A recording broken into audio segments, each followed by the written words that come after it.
नमस्कार, मी पंजाब डक महाराष्ट्रातल्या शेतकऱ्याला अंदाज देणार आहे। राज्यातल्या शेतकऱ्याला सांगू इच्छितो की राज्यात ढगाळ वातावरण राहणार आहे, सगळीकडे आभाळ राहणार आहे। ह्या टायमाला देखील मध्ये सूर्य दिसणार नाही अशी परिस्थितीमध्ये शनिवारपासून राहणार म्हणून हा अंदाज लक्षात द्यायचा।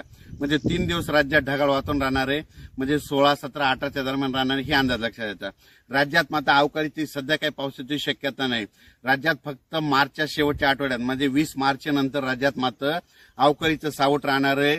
त्याच्यामुळे ज्यांचा कांदा काढायला असेल कांदा काढून घ्या, ज्यांचा गहू काढायला असेल 20 मार्चच्या अगोदर काढून घ्या। त्याच्यानंतर कोणतेही पीक असेल तर ते काढून घ्या, कारण की हरभरा काढणी चालू असेल त्यांनी काढून घ्या। कुटार असेल तर ते झाकून ठेवा, कारण की 20 मार्च नंतर राज्यात वातावरण खराब होणार आहे। पण सध्या मात्र राज्यात मात्र 3 दिवस मात्र 15, 16, 17च्या दरम्यान ढगाळ वातावरण राहणार आहे। पाऊस काय येणार नाही, त्याच्यामुळे काही चिंता करायची गरज नाही।